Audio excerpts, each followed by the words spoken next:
Do you have a thirst to learn about wine? Do you love stories about wonderfully obsessive people, hauntingly beautiful places, and amusingly awkward social situations? Well, that's the blend here on the Unreserved Wine Talk podcast. I'm your host, Natalie McLean, and each week I share with you unfiltered conversations with celebrities in the wine world, as well as confessions from my own tipsy journey as I write my third book on this subject. I'm so glad you're here. Now pass me that bottle, please, and let's get started. In episode 3, we chat with Marnie Old, award-winning author and sommelier, and Jean-Charles Boisset, who owns the Boisset collection of 24 wineries in California, France, and Canada. Marnie's based in Philadelphia and Jean-Charles in Napa Valley, California, with his wife, Gina Gallo, of another namesake winemaking dynasty. You'll find links to their book, reviews for all of the wines we've discussed, and bonus tips for this episode at nataliemclean.com/3. Marnie and Jean-Charles join me from the Buena Vista Winery in Sonoma to talk about the book they've just co-authored that has some truly innovative ways to help you understand why you like certain wines and not others. Listen for how she describes the families of flavor in wine and how he defines an expert. Enjoy.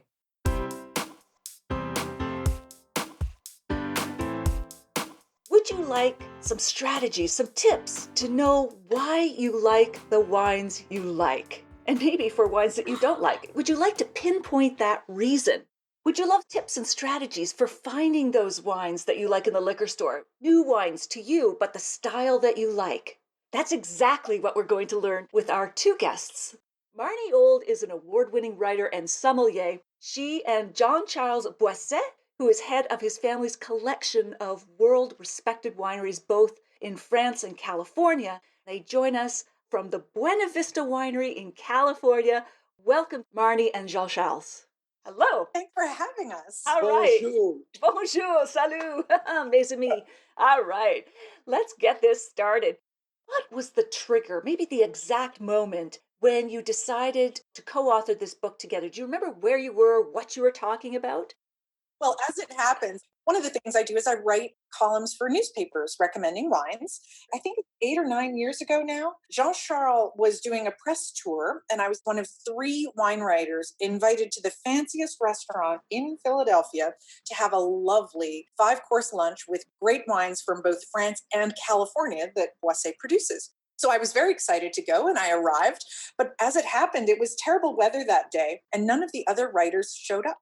It was Jean-Charles and I together. We had Very romantic. we had a 4-hour, must have been 7-course lunch. By the end of it, we were the best of friends. Ever since, we have been doing a little bit of work together. And when I showed him my last book called Wine, a Tasting Course, just by serendipity, he opened it in the center to an infographic about Chardonnay. And it was explaining this very, very simple concept that grapes taste different in different climates. So it explained how in places that are very cold, like Champagne and Chablis, the Chardonnay grapes give wines that taste more like crab apples or green apples. And as you move into a warmer zone, like maybe coastal Australia or the central coast of California, they get riper and juicier, more like golden apples or pineapples. And that as you move into even warmer regions, they get riper still and you get more dessert-like qualities, more like apple tarts or apple butter. And every point on that graphic, Boisset had a Chardonnay wine that he could think of and point to and say, this graphic was designed to explain my wines. How and convenient. As soon as he saw that, we started talking immediately about doing this book, which is now just being launched. It's called Passion for Wine, and the French Ideal and the American Dream. Because if you're going to understand how the wine world works, there is no better place to start than France, and in particular from the Burgundy region that Jean-Charles comes from. This man grew up in the Clos de Vougeraie, which was the first vineyard farmed by the Cistercian monks in the 1100s. And that was the cradle of civilization for fine wine and spread from there. That's quite a history. I know that winemaking goes back generations in your family, doesn't it, Jean-Charles? It does. And tell them the story about Buena Vista, about you visiting here when you were a child, because this extends the story to California. Well, to Natalie's question, indeed, I was born and raised in a bedroom where below was the winery. So can you imagine dining room and below my bedroom was the winery. So I got to make wine, play hide and seek. The vineyard was really my garden and my best friend, obviously Mother Nature. So I really got the opportunity to learn wine really deeply from the making of it to the farming of it. So when we talked about this book, many people have told me, Jean-Charles, when are you writing a book? And when are you doing a book? And Natalie, as you know, it's the same with you. You've published so much. I had never come around doing it. So I thought the best way would be to team up with someone who's done a very good job at doing it before and bring really our passion as well to it and the two parts of the world, which I think are the most important into the history of wine and the future of wine, which is obviously France and America at large, Okay. including Canada. Well, how diplomatic. That's great. So, in a nutshell, what is this book about? The book is essentially a high level overview that introduces the beginner, the newcomer to wine, to those useful generalizations that we use in the wine trade to make sense of the world of wine.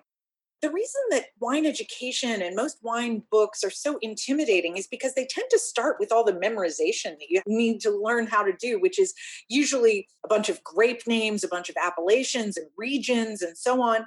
And it ends up being a little hard to remember if you don't have a context, a framework for where to put that information. So, Passion for Wine starts at the very beginning, tells a little bit of the history of how the wine world developed the way it did, which helps make sense of wine labeling and so many other issues. It also gives you a crash course in the sensory science in how most of what we think of as flavor is really olfactory, for example. And once you understand that distinction between the tastes you perceive with your tongue and the flavors that you perceive with your nose, so much about wine starts making more sense. We then start moving into what I think is probably the most innovative part of the book, which is instead of getting real up close to the details of wine, to the minutia that can make it so overwhelming and challenging to learn, we take a step back and we think about what are the primary factors that make one wine taste different from another, that makes one suit your taste more than mine, for example.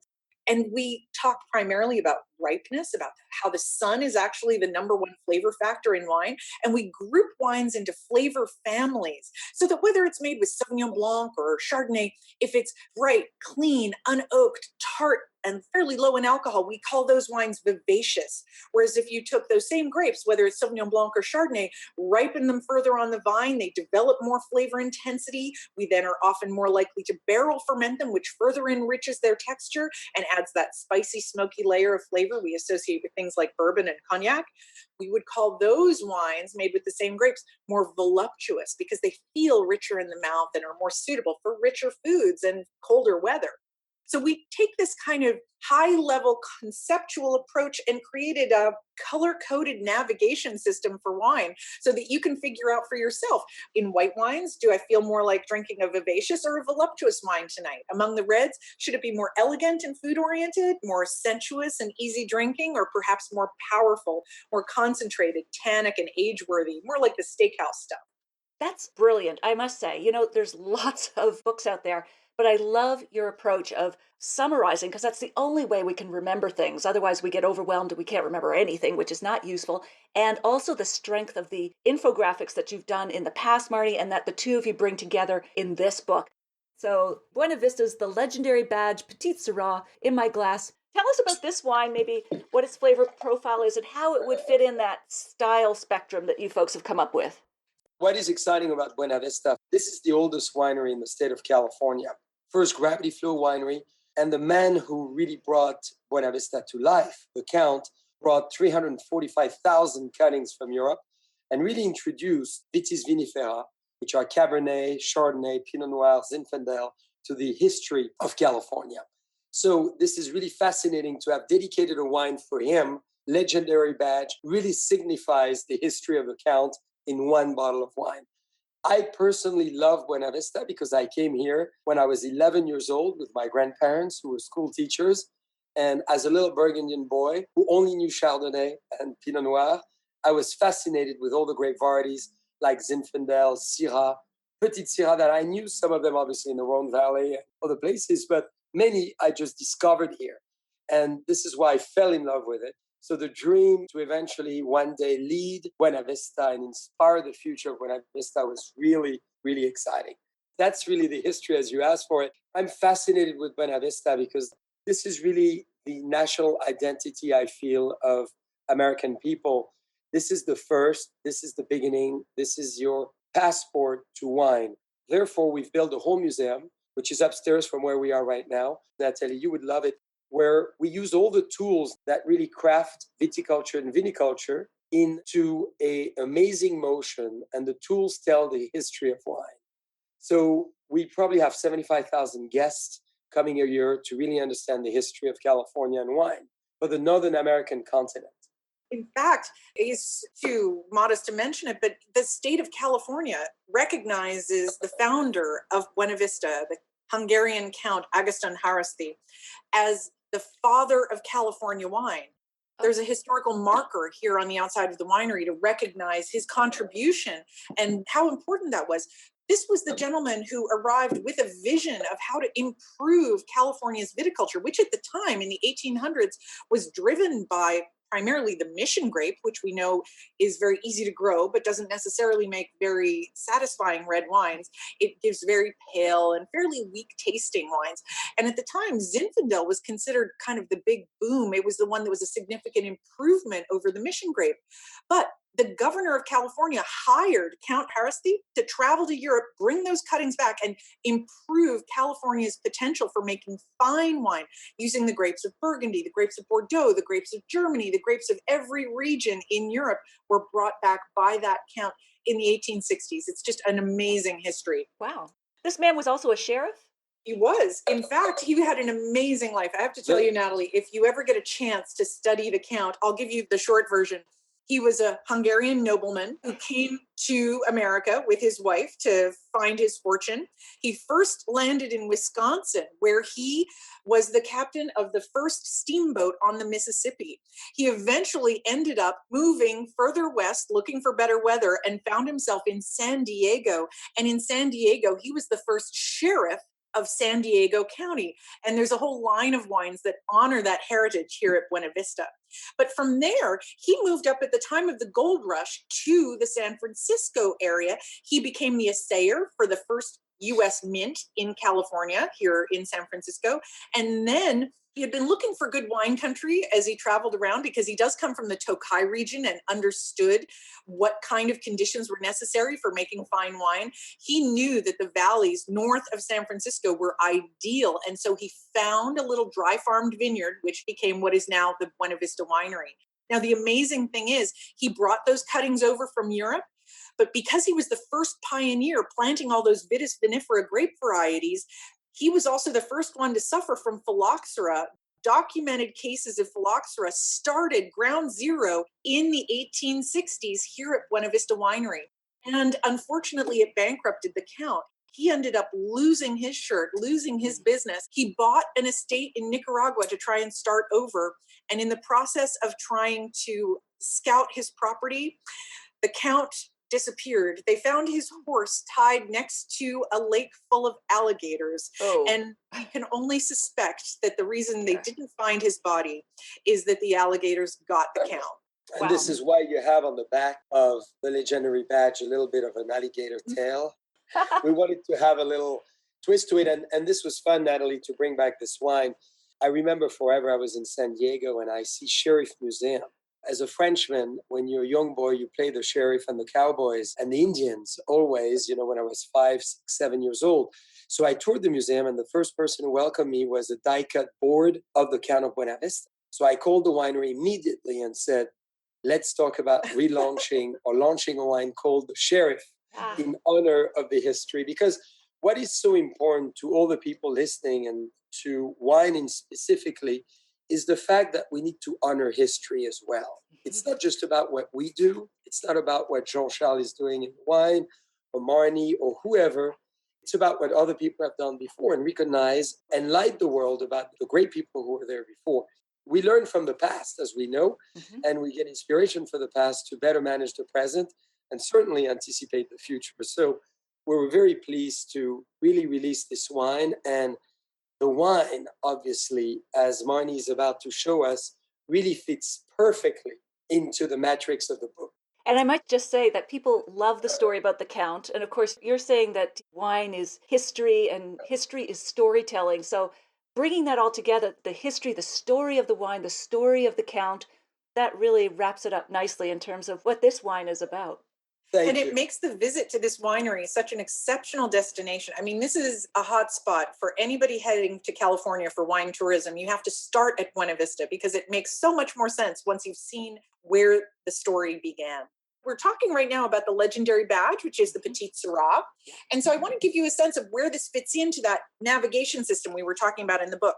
So we created something called the spectrum of style, and it gives a different color code to different categories of wines that I mentioned earlier. Whites are either vivacious or voluptuous.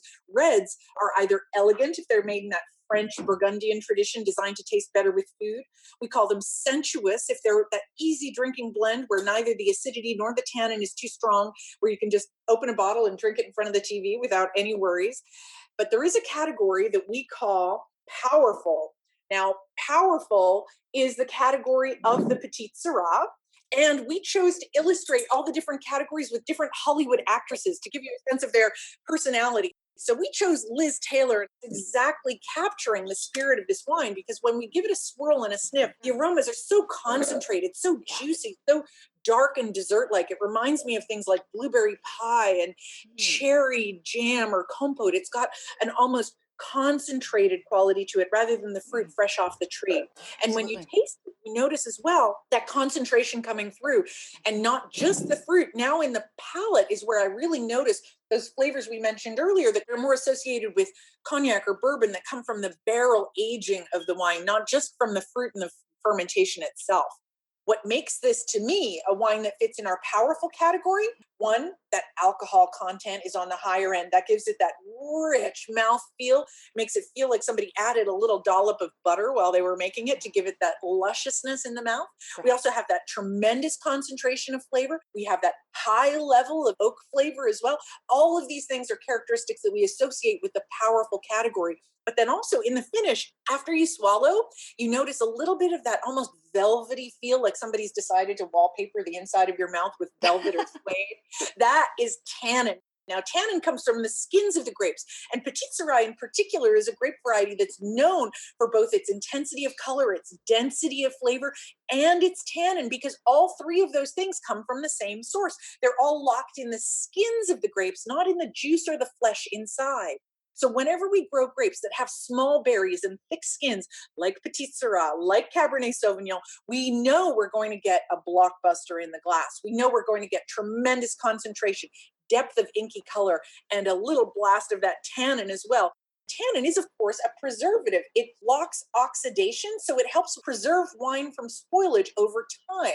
And the higher the level of tannin, the more we get that kind of mouth drying effect, the more we know this wine will age gracefully over time as well. Natalie, you are an amazing wine taster, and we may be talking too much on our side. Tell us what you think about the wine. Oh, I love this. I mean, as Marnie said, Marnie has great descriptions and she's thought a lot about your wine. So I leave it in her capable hands and palate. But I get that velvet texture. I love mouthfeel. It's one of the most important things for me is just texture and voluptuousness and filling every crevice in your palate. I love that when that happens. For many people, their decision of what they prefer, their personal preferences, one of the reasons it's hard to put your finger on exactly what it is that you like or dislike about a wine is because it's so difficult to learn to recognize and describe the tactile elements of wine, the things that you feel on impact, the prickle of carbonation, the kind of bracing knife-like edge of acidity, the mouth-filling richness that we get with higher alcohol content in the wine, and so on. These are not simply aspects of wine that are important to its taste or to its smell, but also to the way that it impacts on the palate. And that, I have to tell you, is often the make or break factor for many people about whether they like a wine and want to try it again, or whether they would rather try something new next time. Absolutely. And with this style of wine, is there sort of a category or some general food pairings you recommend with it?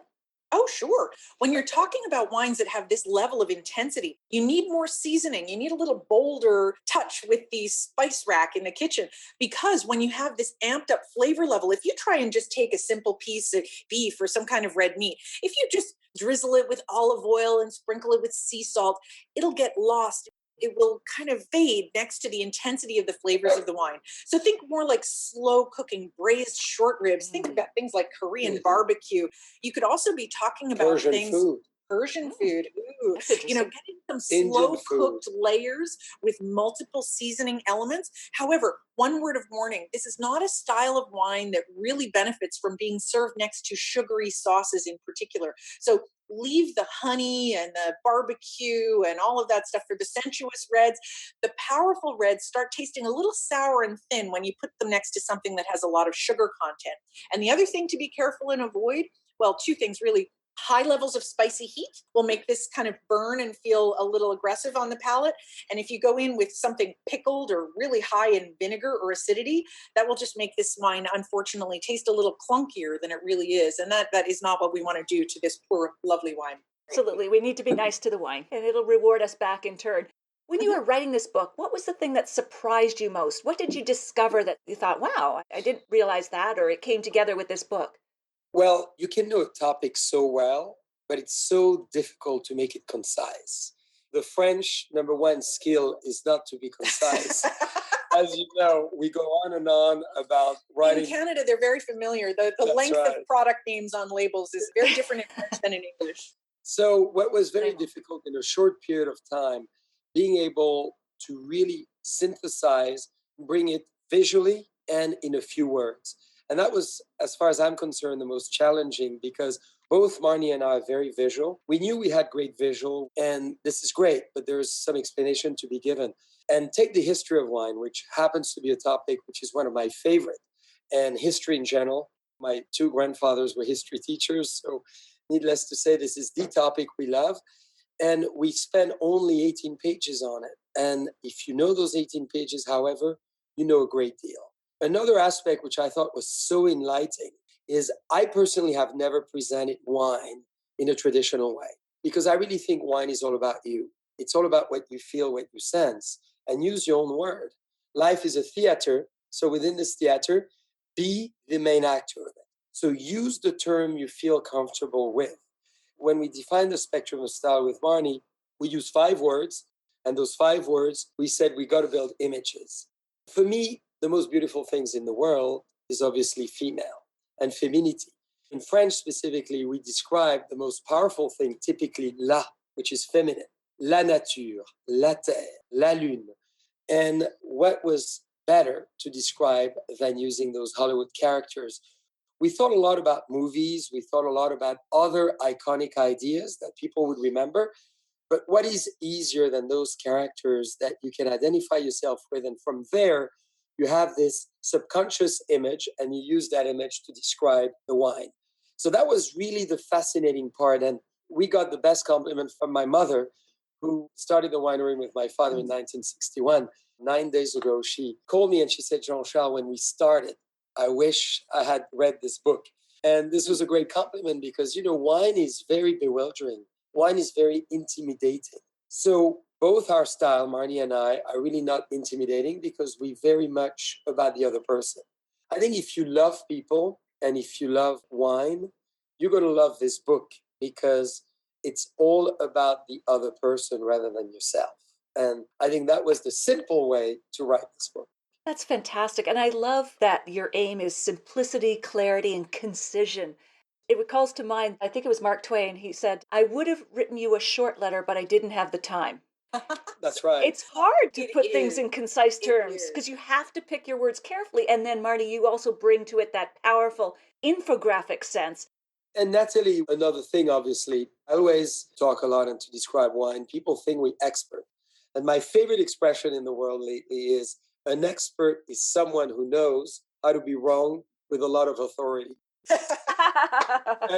and why do I say that? Because the more I taste wine, and I taste per week hundreds and hundreds of wine, besides making the wine with our winemaking team, I taste a ton of other people's wine. And sometimes the more you taste, the less you know. Yes. And I think it's important, whether you're born making wine like I was, or you've been tasting wine like Marnie forever, it's important to be very humble because you evolve as an individual, taste evolve, your taste buds evolve, you evolve as far as your mouth feel and mouth and your palate all together, and the season evolve. You know, I love to taste wine personally when it's the right time within the biodynamic calendar or the lunar calendar. And this is something I personally take a lot into account. So I think for everybody listening, I repeat, wine is a lesson of humility. And the fact of wine, it's again all about what you feel. So I always recommend use the 5 different guidance or steps that we recommend in the book. I think it's on page 44 or 43. And it's all about the different steps from color to obviously nose to texture, which is very important, feel and the aftertaste. And write your own emotions and be yourself. Mm-hmm. Use us and the book to guide you. But really, the most important is to use your own term. Because again, your terms will define who you are. And you learn about yourself by tasting wine. And I believe, Natalie, when we first met 6 years ago, we had a little bit about that discussion about the wine is your friend. You're getting to know him or her, and you're having a discussion. Use wine and make it part of that intimate, romantic relationship or discussion. And over the course of that evening, if it takes you 10 minutes to drink a bottle of wine, or 10 hours, or 2 hours, make it that very great dialogue between you and the wine and you and your friends. And that makes so much sense as you'll see your opinion evolve of each other. As it does. Absolutely. And I love your point, Jean-Charles, about the wine. You know, it says something about you and how you appreciate it. And, you know, you're just triggering a connection for me in that, you know, if I have a wine and then I go back to it, the same wine, maybe in a couple years, Yes. what's changed often more than the wine is me and how I react to it. It's like a book. So, you know, I've read Anna Karenina a couple of times. That's all I can manage Yes. so far. But my perception of it as a 19-year-old was so different from when I was like 28. I think wines, you come back to them and you see how you're changing, not just the wine. But that's on your point, Jean-Charles, about how you appreciate wine says something about you. That's right. And that's also something that we have a difficulty with, particularly in North America. I mean, Jean-Charles is lucky that he grew up in Burgundy. There's no better region in the world, if you're a wine person, to be born and raised. But for those of us in North America who did not grow up in families that had wine on the That's table right. at every meal, there's kind of an inherent misunderstanding that our first sip of wine is when we should make up our mind about whether we enjoy the wine or not, whether we want to drink it again or not, That's right. whether we want a second glass or not. The Europeans don't think that way about wine. They understand very well that the first impression is misleading because wine is almost never something that we're enjoying by itself, in and of itself, independently, with nothing but the wine. We're almost always enjoying something. It could be popcorn, it could be peanuts, it could be a cheese board, it could be a fancy dinner. It doesn't matter. But everything that you put into your mouth will change the way the next sip of wine will taste. And we spend a chapter in the book introducing this idea of context with food, but talking about it from a very different perspective than most people talk about wine and food pairing. Because if you come at it from this idea that there's some platonic ideal that, oh, well, chicken with pesto needs Chardonnay, or Sauvignon Blanc from the Loire Valley can only go with great goat cheese, it gets so specific as to be overwhelming. And that also has the problem that it doesn't factor in your personal taste. That's right. And Sure. what is so important on food and wine pairing? I was just in India tasting a lot of wine, and I came with my typical French preconceived ideas, and I was wrong 90% of the time. When you think Chateauneuf du Pape is going to go beautifully with this, or Côte du Rhône, or maybe a very intense, rich tannin Cabernet. So I think what is so great is to learn the guidelines and then to go around them. Mm-hmm. So a very good friend in Italy, who I love, had a big family firm and a big olive oil company, and he became a lawyer. And I said, Corrado, why are you becoming a lawyer? Giancarlo, in order to go around the law, you're going to know the law. And I hope this helps you to find what I mean. What we try to do in the book is to give you some ideas.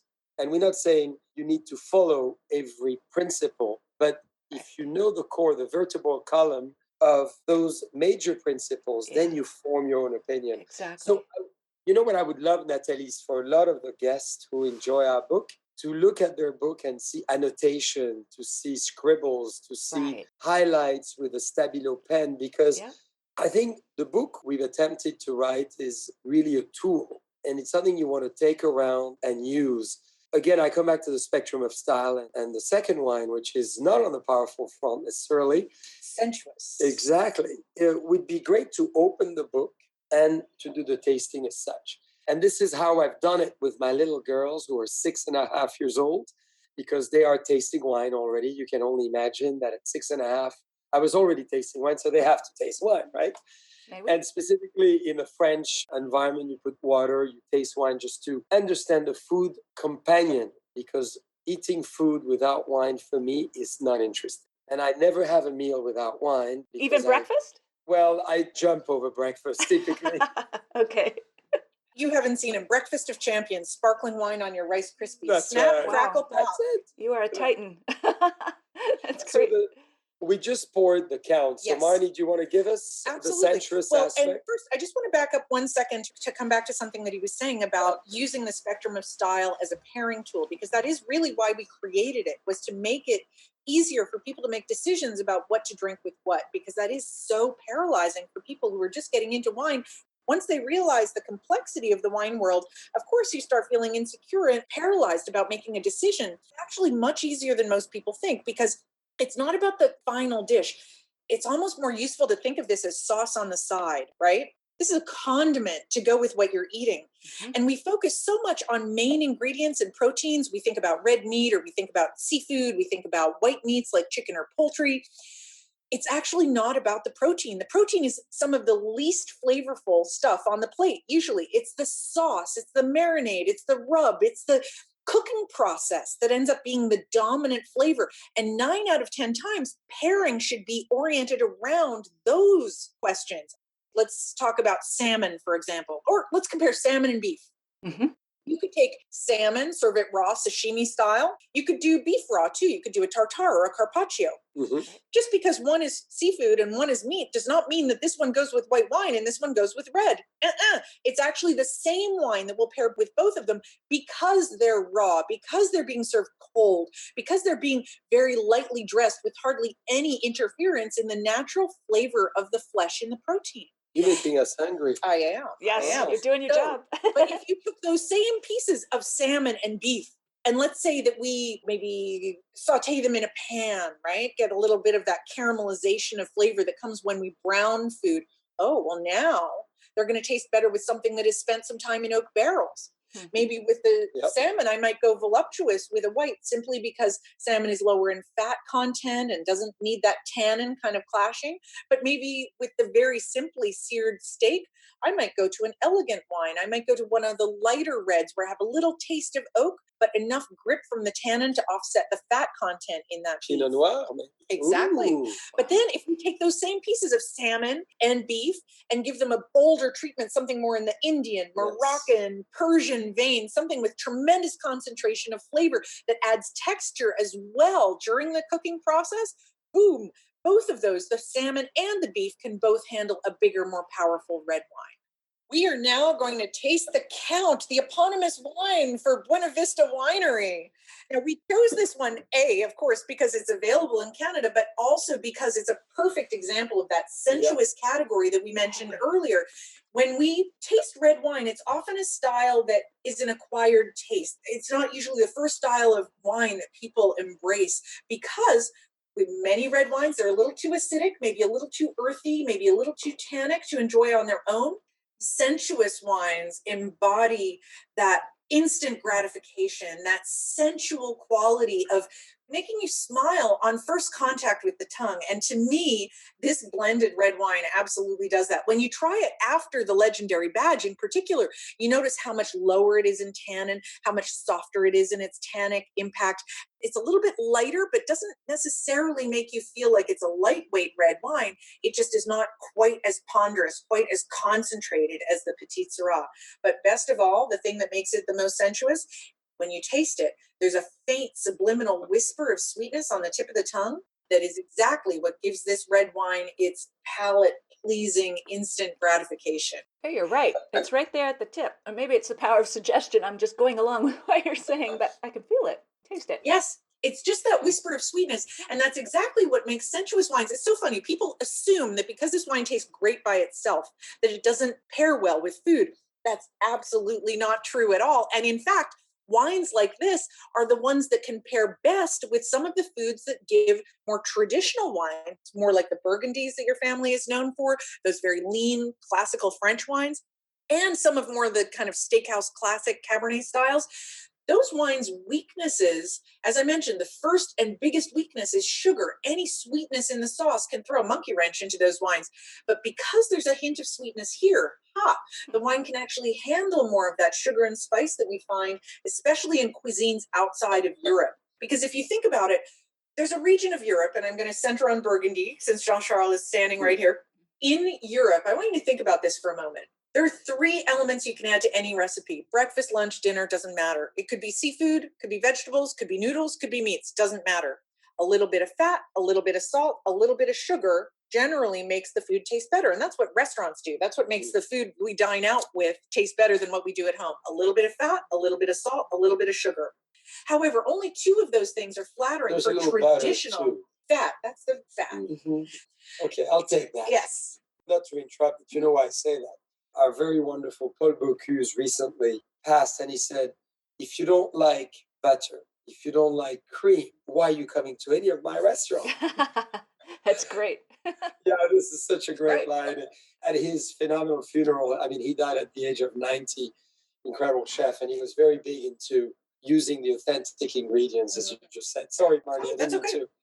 So in these regions where wine was on the table every day, salt and fat are in pretty much all of the traditional foods. Wine is high in acidity. The salt and the fat in the food counteract that acidity to bring them both to their happy place so that the food that is loaded with salt and fat and the wine that is very acidic taste better together than they do apart. Makes sense.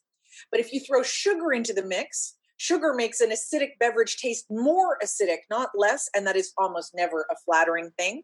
So if you pay attention to the cuisines in places around the Mediterranean, whether it's France or Italy or Spain, regions where wine has been part of the daytime dietary culture forever, you'll notice that they use salt and fat in spades in everything, but they save the sugar for breakfast and dessert because that's when you're drinking coffee and it won't ruin your wine and make it taste funny. Oh, good insight. If you go anywhere outside of that part of Europe, you could go north into Scandinavia where they put those lingonberry sauces on their meatballs. You could go to Asia where they use more sugar in their marinades and sauces as well. You could go to the Southern Hemisphere. You could go to the Americas where, all we need to do is cook up a Thanksgiving dinner to know what we do here on this continent. A lot of sugar, right? And this is exactly the style of wine that can best handle those recipes, whether they're Asian or American, that have a little bit more sugar and spice. That's a fascinating insight, the way the cuisine sort of is built around the wine in Burgundy and in that region, but elsewhere, including here in Canada, the US, we use lots of sweet chutneys and spices, and it's like, I don't know what this is going to do to my wine. So that's this wine. Then we have a third wine. It's a heavy hitter. Going to tell us about the story behind this wine because it's fascinating. Okay. So when you think about Buena Vista and you think about the history of California, you got to think about Sonoma and Napa Valley. Luckily, Buena Vista is located right at the fork of Sonoma and Napa Valley. As you know, Buena Vista started both regions. At the time, none of the regions were defined as we define them today. Therefore, Buena Vista should not be just Carneros, should not be just Sonoma, but needs obviously to encompass the magnificent region of Napa Valley. The foundation of Napa Valley, which is really more 1861, so literally 4 years after the foundation of winery, 1857 of Buena Vista, was Charles Krug, who worked at Buena Vista. So in the building we're in right now, under us is the cellar. We're still aging this magnificent wine. We had the press that the Count donated to Charles Krug, and that's where he started to make Napa Valley as well, Cabernet Sauvignon. So as we brought the winery into our circle of wineries, we said, we got to be starting again an amazing Napa Valley Cabernet Sauvignon. So very fortunately, we own a lot of vineyards in Rutherford, in Santa Helena. And we said San Lena succeeds to bring that feminine and masculine attributes or personality that really magnetize in the glass what Cabernet is all about. As all of us know, and if we don't, Cabernet Sauvignon is the son of the marriage of Cabernet Franc and Sauvignon Blanc. So the son of a red grape and a white grape. That's why it's very delicate, very powerful, and at the same time very sensual. And we wanted to create a wine which was a statement. We wanted to create a wine that was chateau-esque. That's why we called it Chateau Buenavista, because in the old days, the winery was the first really phenomenal 3-story gravity flow building and in stone, beautiful stone. So people called it Le Chateau, of course. So we said, let's revive 150 years later, the Chateau Buenavista. So you have 100% Cabernet Sauvignon. To all our friends with us today, this is the wine I take all around the world. Irrelevant of where I am, whether it's China, whether it's Japan, whether it's France, whether it was last week in Ontario or Quebec. I was at the famous Provine show and I tasted with a lot of Canadians. Everybody loves this wine. This is, I think, the idea for us was to create a wine that you love at first sight. This is your coup de foudre. Like the first time I met Natalie, I said, I want to meet her again. The first time I met Marnie, I said, we got to do something together. And obviously we gave birth to a book. And luckily, his wife approves. His wife being Gina Gallo, correct? Yes. Yes. I forgot to mention that. Amazing dinner party last night at Jean-Charles and Gina's home, celebrating the Persian New Year, which was just absolutely spectacular. And that's why we have Persian sauces on the brain. That's right. Oh my goodness. If I may, because people will be curious. When did you get married, Jean-Charles, to Gina? Well, I got married to Gina in 2009. Okay. Both of us from different parts of the world. Yeah. I was still living in Burgundy till 2007, full time, and we started to acquire a few wineries in Sonoma specifically, and I was always in love with California and the US and Canada because, as you know, Nathalie, we were very involved. We co-own a wonderful project in Quebec, which is Neige. Oh, yes. La face cachée de la pomme. Yeah. And way back, we founded Le Clos Jordan. Yes. In Ontario. So I've been to your lovely region probably more than 80 times. I'm a big lover of Canada and Northern America at large. So when I met Gina, I was still living in France, and we bought a winery named Deloge Vineyards next to her Laguna, fabulous vineyard in the Russian River. And we built a fabulous friendship and obviously relationship. And we got married in 2009. And our lovely twin ladies, can you believe twins? Yes, twins. Wow. Gemini, born May 26, 2011. So lovely. Really funny story, but, takes us back to this wine. You know what is so interesting in life? One of the first vineyards of Charles Krug is at the hill of where we live today, which is the basis of the Charles Krug vineyard. And we live on Wapo Hill, which used to be a Mondavi estate. And at the boundary of the hill is where this vineyard was planted in 1861. So we're going full circle in history. That's why history is so important. And I have to tell you, when I'm trying to explain Jean-Charles' impact on the wine business very quickly, I just sneak in those two facts. That he grew up in the Clos de Vougeraie in Burgundy, that his family is one of the most important in Burgundy, but that when he moved to California within 10 years, he had married Gina Gallo and moved into Robert Mondavi's house. Wow. There you go. Thank you, Marnie. I never summarize it that way, whatever that's important. Oh, people love those history bits and trivia and backstories. Yeah, absolutely. He's a disruptor. He's a disruptor. Across oceans. It talks about the definition of life. And I'm sure it's 6 p.m. for many people, almost 7 times for appetizers or dinners. It's funny how life is. In many ways, I think life is defined for you before you start it. I'm a huge believer in destiny. I feel very early on, I was destined to be in the US and Canada, spent a lot of time in Northern America. My grandparents were resistant in the Second World War and always loved the US for all the reasons we know and all the reasons we should know that America is the best place to be.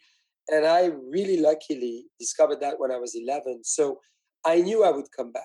whether it was in the circumstances Marnie explained. I came to school here and I started literally not in the conditions I'm in now, because we started from zero in a tiny little office south of Market Street, which is called the Tenderloin in San Francisco. We were a few of us.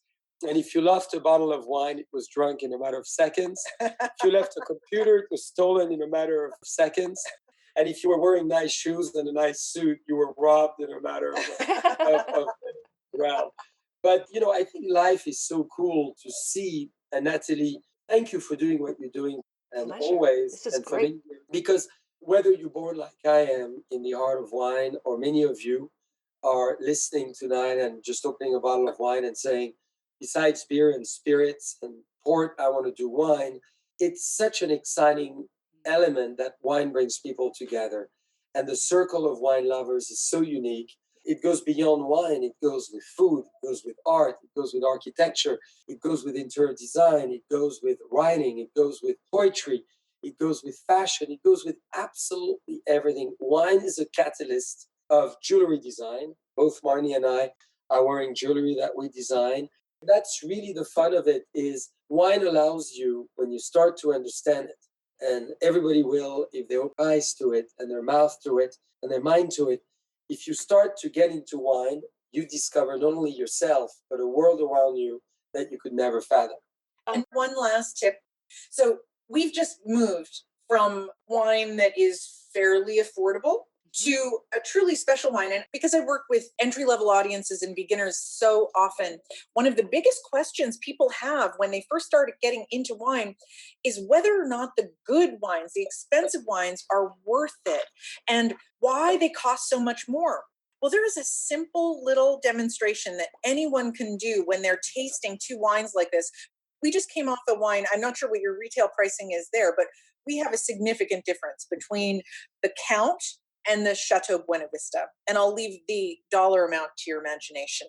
But I want people who are tasting all of the wines, if they happen to be doing this, to pay attention to something that happens when we taste wines like this final wine, the Chateau Buena Vista. It's not just that it smells so soigné, so beautifully crafted on the nose. And I'll tell you, when I smell this wine, I can smell the money, right? There's a smell that reminds me of my lawyer's office. Great cigars, great furniture, polished leather. Cash flow. Exactly. So first of all, I can smell the money because I know what it takes to make a wine like this. But I want to show your viewers the simplest, easiest way to judge quality in wine, not personal preference, because that varies from one individual to another. I can't tell you whether you'll prefer this wine over that wine any more than I can judge your taste in music or fashion or art. They are correct for you based on your preferences. However, there is a simple, easy, extraordinarily basic way to judge craftsmanship in wine and to know if you're getting your money's worth when you move into these upper echelons of premium reserve tier collector-worthy wines. And that is to pay attention to what happens after you swallow the wine. So I'm going to demonstrate this really quickly, right? Take a sip. We are doing it. All right, I am too. And I always swish it around like mouthwash before I swallow to make sure I hit every surface in there and get the most intense experience possible. But no, I want you to pay attention and just, you can almost look at the second hand on your watch and wait. The wine that we were tasting earlier was delightful for its price range, but its flavor faded much faster than this one. Does everyone feel, you can feel this extended resonance? We call this the finish in wine. It's a fancy word for aftertaste. It's so funny.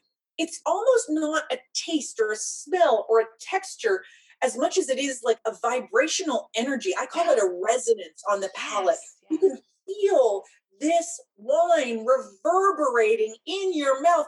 And I could walk out to my car, grab my keys, come back, and still be tasting this wine 5 minutes later. And it is that finish that actually determines whether the wine was well made and well stored before you opened the bottle and poured yourself a glass. And the way that I give an analogy in the book for this, and Jean-Charles was so helpful in putting this together, we talked about it in terms of sound. Like if you're tasting the entry-level box wine, right? It's kind of like you take two coffee cups and clink them together. You get this kind of donk sound. It just kind of falls flat. But if you take two nice crystal glasses, right? You can hear that Le note cloche sonne. hang in the air. I love that analogy. And it just continues. But if you taste a fine wine like the Chateau Buena Vista, it goes even beyond that hanging in the air. It's almost like you've struck a tuning fork. Yes. And it just keeps going and going and going like the Energizer Bunny. Now that is quality. It's something that people are willing to pay more for. It's something that costs more to produce. And that is the simplest way to determine if what you're tasting has been well made and stored properly. That is a fantastic way to put it. Speaking of Energizer bunnies, Marnie, you have so much energy, you reverberate yourself. And you guys are a great pair because then Jean-Charles comes in with the suave coolness. But I agree with you with the long finish. It's just infusing your senses. It's everywhere. Well, Natalie, what is always so important is, besides the terms that we always know, texture and finish, and thinking as human beings. Marnie used the word vibration, which is something I do a lot, from pendulum analysis to sourcing to identifying magnetic flow. Everybody has a current within their body. Everybody has a certain level of orientation. Everybody has a certain level of reception and receptives in their body to indicate a certain direction. And that's really the key, is to think about it as far as how you get magnetized by wine and how the wine is amplifying what you feel and how the wine is going to the decibel of your own body and creating to your own mind and your own body as well, those goosebumps elements. And Jean-Charles and I, this is what I always tell people, we both have similar energy level when we present, which is one of the reasons we work so well together. But we also have completely different approaches, not just male and female or French and American. And technically, I guess I qualify as Canadian. I grew up in Winnipeg, Natalie. So we have different styles of communication. I always say that I bring a little Sesame Street, he brings a little of the Sex in the City, and somehow it works. It does. And with that, I am going to pour just a little bit more of this Buena Vista Chateau, and I'm going to raise my glass to both of you. So we look forward to getting your book into our hands. The website is boissetcollection.com. Thank you. Yes. Okay, And again, perfect. There it is. Passion for wine, French ideal, and the American dream. That's it. Yes. Natalie, Go as ahead. we all know, one thing to lastly say, which is a very important statement that I've repeated endlessly: ocean separates us, but wine brings us together. Wow. And that's very important for everyone, wherever we're from, wherever is our background, whatever is our religion, our skin color. Wine is the conduit, the catalyst, and the energizer of everything we do. I'll raise a glass to that. And I'll raise a glass to the two of you. Thank you so much for joining us tonight. Cheers. All right. Cheers. So I'll say goodbye for now, folks, and we will be in touch again, hopefully in person. To Natalie, thank you. Thank you. Okay, merci to the two of you. Take care. Merci beaucoup.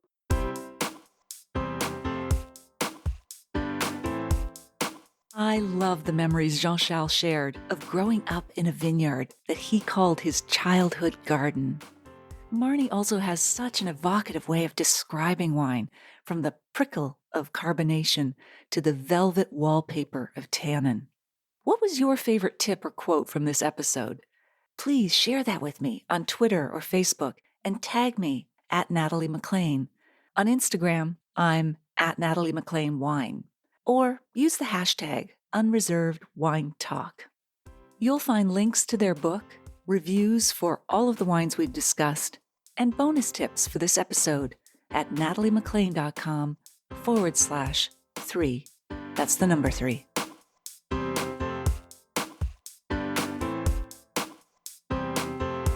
You don't want to miss one juicy episode of this podcast, especially the secret, full-bodied bonus episodes that I don't announce on social media. So subscribe for free now at nataliemclean.com/subscribe. Meet me here next week. Cheers.